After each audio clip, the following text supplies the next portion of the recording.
তোমার পুত্র প্রভু যীশু খ্রিস্ট, যিনি ঐশ্বর রাজ্যের রাজা এবং তিনি প্রতিটি পরিবারে তার রাজত্ব প্রতিষ্ঠা করতে চান, সেই কথা বিশ্বাস এবং স্বীকার করি আজ এই গৃহে তোমার সেই মঙ্গল অনুষ্ঠানের জন্য পবিত্র খ্রিস্টজাগের মধ্য দিয়ে আমাদের প্রার্থনা নিবেদন করছি।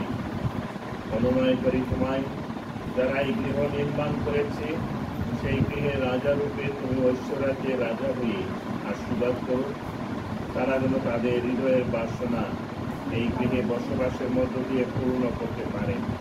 এই প্রার্থনা করে মুক্তিদাতা প্রভু যীশু খ্রিস্টের নামে।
একদিন জেরিকো শহরে প্রবেশ করিলেন।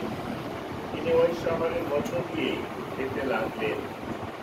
সেখানে জাতীয় নামে একজন লোক থাকত। সে ছিল একজন প্রধান করগ্রাহক এবং তার অনেক টাকা কড়ি ছিল।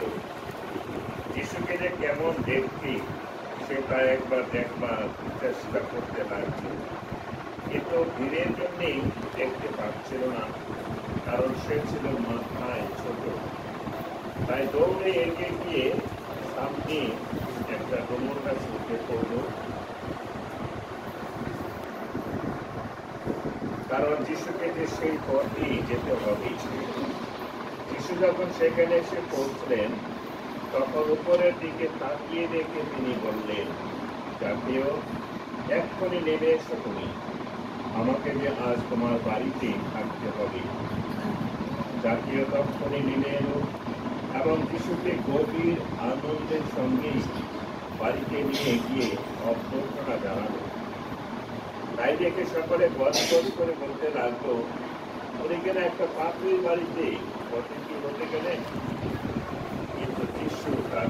দিন কিন্তু যিশুর সামনে যাত্রীও বললেন, দেখুন প্রভু, দেখুন আমি আমার অর্ধেক সম্পত্তি দরিদ্রদের জন্য আমি দান করছি, আর আমি যদি কখনো কাউকে ঠকিয়ে কিছু নিয়ে থাকি তবে তাকেও 4 গুণ ফিরিয়ে দিচ্ছি।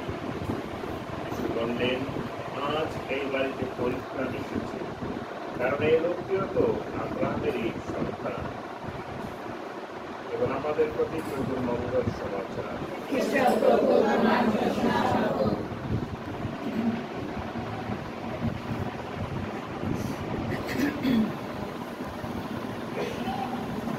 আমরা পুনরুত্থান কালে রয়েছি, আর এই পুনরুত্থান কালে প্রতিনিয়ত যে মঙ্গলবাণীগুলো শুনছি সেগুলো খুবই গুরুত্বপূর্ণ মঙ্গলবাণী, আমাদের প্রত্যেককে অনুপ্রেরণা দানকারী মঙ্গলবাণী। প্রথম পাঠটি যদি আজকে যে আমরা শুনলাম তা নিয়ে একটু চিন্তা করি, তাহলে দেখবো ঈশ্বর মানুষকে ভালোবেসে কত ধরনের গুণ, জ্ঞান, প্রতিভা এগুলো দিয়েছে। অনেকটা বলতে গেলে পবিত্রতার দান এবং পবিত্রতার ফল হিসেবে যদি আমরা দেখতে চাই, সেই 7টা দান এবং 12টা ফলের মতো আমাদের প্রত্যেকের জীবন বিভিন্নভাবে ফলশালী হয়ে উঠেছে বা পরিপূর্ণ হয়ে উঠেছে। আর সেজন্য ঈশ্বর এই যে 12টা দান, 7টা দান এবং 12টা ফল দিয়ে আমাদের জীবনকে সুসজ্জিত করেছে।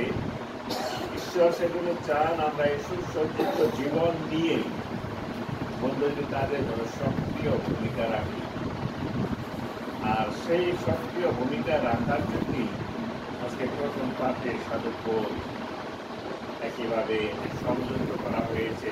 মঙ্গল সমাচার লেখক সাধু সোহন আহ্বান জানাচ্ছেন যে আমরা আমাদের যার যেটুকু জ্ঞান, গুণ, প্রতিভা দিয়েছে সেইগুলো যেন ঈশ্বরের চরণে জীবন নৈবেদ্য পূজার অঞ্জলি রূপে যেন আমরা গ্রহণ করি এবং একইভাবে মন্দিরের জন্য যেন দান করি। আমরা সবাই সবকিছু গ্রহণ করতে চাই, কিন্তু দান করতে চাই না। দান করতে গেলে কষ্ট লাগে না? 100 টাকা আইসক্রিম খাবো, তারপরে আরো কি সোনাপুরি খাবো, তাহলে যিশু বলছে যে মন্ডলীর কাজে সহায়তার জন্য আমাদের নিজেদের জীবন কিন্তু পবিত্রতার 7টা দানে 12টা ফলে পরিপূর্ণতা দিয়েছেন। আর সেজন্য সাধুবোধ এবং সাধু সোহন বলছে যে এইভাবে আমাদের জীবন ঈশ্বর পরিপূর্ণতা দান করছে, আমরাও যেন আমাদের জীবন নৈবেদ্যরূপে পরস্পরের জন্যে, মণ্ডলীর জন্যে যথাসাধ্য দান করি, এগিয়ে আসি। আর তখনই ঈশ্বর কৃত হন, কৃত মানে কি খুশি হন, তাদের কাছে আসেন, তাদের কাছে থাকেন। আর সেই বিষয়টি আজকে মঙ্গল সমাচারের রূপ লিখিত মঙ্গল সমাচারে শুনেছি যে ঈশ্বর আমাদের সবাইকে ভালোবাসেন। ভালোবাসেন না? সবাইকে ভালোবাসেন, যত্ন নেন। এবং প্রভুটা ঈশ্বরের কথার আলোকে তিনি আমাদের সবাইকে তার ডান হাতে তালিতে রাখেন। অনেক সুন্দর কথা, যেন আমরা কোনোভাবে কোনো বিপদগ্রস্ত না হই। আর আজকে সেই ভালোবাসার পরিচয় মঙ্গল সমাচার আমরা শুনেছি। একজন লোক মানে ঈশ্বরের ভালোবাসার কথা বুঝতে চায়নি, তাকে ঈশ্বর অনেক গুণ, জ্ঞান, প্রতিভা দিয়েছে, সেগুলো সে খারাপ কাজে ব্যবহার করছে। সে ছিল একজন পরগ্রাহক। আর যিশুর অন্তর্জামী, যিশু আমাদের অন্তরে করতে পারে না, মানে সব জানে। খেলা দুষ্কর্মী করতেছে, তাহলে যিশু সবার অন্তরের কথা জানে। আমি যদি ওদিকে ফাঁকায় আমরা দেখতেছি কাটা কি করতেছে না, তাহলে যিশু আরো জানে। অন্তর্জামী যিশু সব কিছু জানে না। তাহলে অন্তর্জামী যিশু আজকে মঙ্গল সমাচারে বলছে যে সক্রিয়, তার নাম আমার ডাক্তিও, অনেক ধরনের ডাক থাকে মানুষ। এই ডাক্তিও যিশুকে দেখতে চাইছি, দেখতে কেমন, এত ভালো কাজ করতেছে না।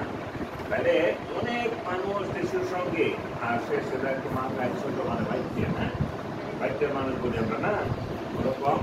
তাহলে দেখার জন্য দৌড়িয়ে সামনে গেছে, সামনে গিয়ে একটা গোমস আসছে, বুঝছো? এই ডুমুর কিন্তু আমরা জঙ্গলি ডুমুর নাই, ডুমুর এই ডুমুর গাছে উঠলো কারণ যিশু ওই গাছের নিচ দিয়ে যাবে। তাহলে যিশু অন্তর্যামী বলছি না, তাহলে ওখানে গিয়ে যিশু কি করলো, আস্তে করে ওপর দিকে তাকাই গেছে বসে সুন্দর করে।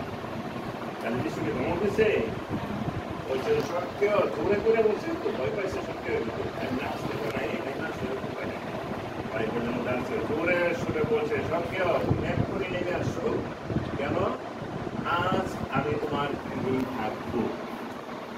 কি করবো? যিশু তার দিকে থাকবে।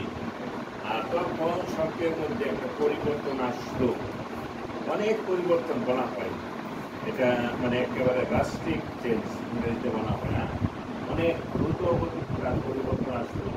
নেমে এই গাছের দিকে যিশুকে সালাম করে কত ধরে নিয়ে বলছে, দেখুন প্রভু আপনি যে কেউকে ঠকাই নিয়ে তাই কি কোনো কিছু 1 টাকা নিলে 4 টাকা দিয়ে দিব, ঠিক না?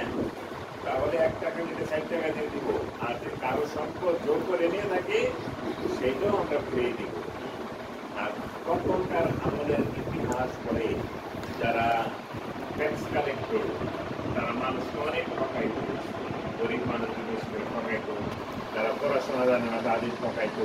সেজন্য যিশু ভূমিকা ছিল যে এই লোকটার মধ্যে অনেক জ্ঞান প্রতিভা আছে, এরা খারাপ দিকে ব্যবহার করতেছে, আমাকে তাকে ডাইভার্ট করে অর্থাৎ ঘুরিয়ে ভালো দিকে আনতে হবে। কারণ কি বলছে যিশু, এই লোকটাও আব্রাহামের সন্তান অর্থাৎ ঈশ্বরের সন্তান, হ্যাঁ ঈশ্বরের সন্তান।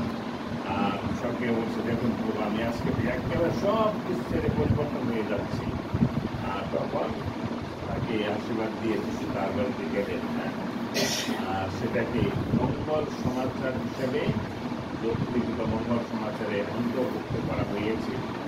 আসলে এগুলা কিন্তু শুধুমাত্র গল্পের মতো লেখা না, এটা শুধু ঘটনা না, এগুলা বলা হয় যে ঐতিহাসিক ভাবে চিরন্তন সত্য ঘটনা যেগুলো ঘটেছিল, তারা দেখেছে এগুলো ঘটতে